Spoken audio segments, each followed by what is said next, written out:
আসসালামু আলাইকুম সুপ্রিয় বন্ধুরা, জানিয়ে দিচ্ছি বীর মুক্তিযোদ্ধাদের দারুণ আপডেট সুখবর রয়েছে। বীর মুক্তিযোদ্ধাদের মাঝে আর্থিক অনুদান প্রদান জানিয়ে দিব। এদিকে আরও জাতীয় মুক্তিযোদ্ধা কাউন্সিল এর অনুকূলে চলিত 2024-25 অর্থ বছরের সংশোধিত বাজেটে তৃতীয় কিস্তি বাবদ মোট 1,26,68,000 টাকা ছাড় কর। বিস্তারিত জানিয়ে দিব সুপ্রিয় বন্ধুরা। তার আগে অবশ্যই আপনারা আমাদের কুয়েত নিউজ বাংলা ইউটিউব চ্যানেলটি সাবস্ক্রাইব করবেন এবং বেল বাটনে ক্লিক করে রাখবেন। শুরুতেই উপযুক্ত বিষয়ে আর্টিস্ট হয়ে চলিত 2024-25 অর্থ বছরের সংশোধিত বাজেটে 1,3,10,18,000 কোটি জাতীয় মুক্তিযোদ্ধা কাউন্সিলের অনুকূলে বরাদ্দকৃত 5 কোটি টাকা হতে তৃতীয় কিস্তি জানুয়ারি-মার্চ 2025 প্রান্তিকে 3 মাসের জন্য বাবদ আবর্তক ব্যয় খাতে 1,20,05,000 টাকা এবং মূলধন বাবদ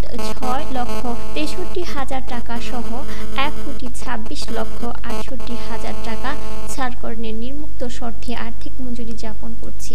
জাতীয় মুক্তিযোদ্ধা কাউন্সিলের মহাপরিচালক আয়ন ব্যয়ন কর্মকর্তা হিসেবে প্রদত্ত অর্থ যথাযথ বিলের মাধ্যমে উত্তোলন পূর্বক প্রয়োজনীয় ব্যবস্থা গ্রহণ করবেন। সুপ্রিয় বন্ধুরা, আমরা আমাদের ভিডিও স্ক্রিনে দেখিয়ে দিচ্ছি বিবরণ এবং খরচের খাত, বাজেট সংশোধিত, তৃতীয় কিস্তি ছাড়ের পরিমাণ, বিস্তারিত অর্থনৈতিক বোর্ড সহ বেতন বাবদ সহায়তা রয়েছে এবং ভাতাদি বাবদ সহায়তা।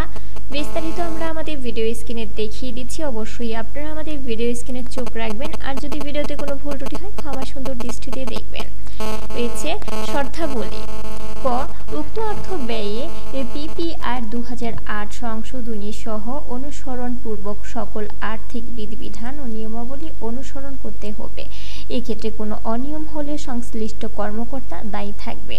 খ, ক্রয়কৃত ক্রয় দ্রব্য, গাড়ি, অফিস সরঞ্জাম, কম্পিউটার সমূহ জনপ্রশাসন মন্ত্রণালয় ও অর্থ বিভাগের রাষ্ট্রায়ত্ত প্রতিষ্ঠান অনুবিভাগের সমিতিক্রমে জাতীয় মুক্তিযোদ্ধা কাউন্সিল এর রিও অ্যাড ভুক্ত করতে হবে।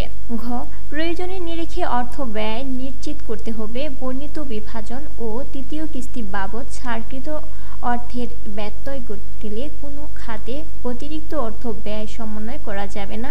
পরবর্তী অর্থ ছাড়ের প্রস্তাবের সাথে তৃতীয় কিস্তি বাবদ ছাড়কৃত অর্থের ব্যয় বিবরণী প্রেরণ করতে হবে। ঘ, অব্যয়িত অর্থ যদি থাকে 30 জুন 2025 মাধ্যমে চালানোর মাধ্যমে সরকারি কোষাগারে জমা দিয়ে এর মন্ত্রণালয়ে অভিহিত করতে হবে। মন্ত্রণালয় কর্তৃক সমাপন আদেশ জারি পূর্বক অর্থ বিভাগকে অভিহিত করতে হবে। বছর শেষে অব্যয়িত অর্থ না থাকলে প্রস্তাবে তা উল্লেখ করতে হবে। ডক্টর মোহাম্মদ আসাদুজ্জামান, উপসচিব, বাজেটে স্বাক্ষরিত। জানিয়ে দিচ্ছে এদিকে বীর মুক্তিযোদ্ধাদের মাঝে আর্থিক অনুদান প্রদান। নারায়ণগঞ্জে বীর মুক্তিযোদ্ধার মাঝে জেলা পরিষদের উদ্যোগে আর্থিক অনুদানের চেক প্রদান করা হয়েছে। আজ সোমবার 24 মার্চ দুপুরে নারায়ণগঞ্জ জেলা প্রশাসনের সম্মেলন কক্ষে জেলা প্রশাসক মোহাম্মদ জাহিদুল ইসলাম মিয়া মুক্তিযোদ্ধাদের হাতে আর্থিক অনুদানের চেক তুলে দেন। এ সময় নারায়ণগঞ্জ জেলা সাবেক কমান্ডার মুক্তিযোদ্ধা মোহাম্মদ আলী বলেন, আমাদের মাঝে কোনো বিভেদ নেই। এবার 140 জন মুক্তিযোদ্ধাকে আর্থিক অনুদান দেওয়া হয়েছে। আমরা আশা করব আগামীতে এই সংখ্যা যেন 140 থেকে 240 করা হয়। আর আমাদের কোনো সমস্যা নেই।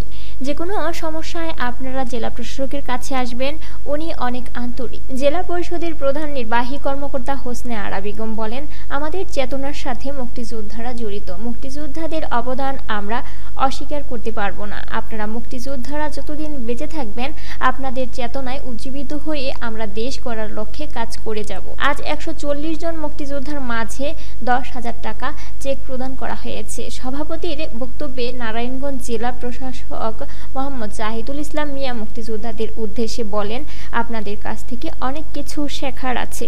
আমরা আপনাদের কাছে ঋণী।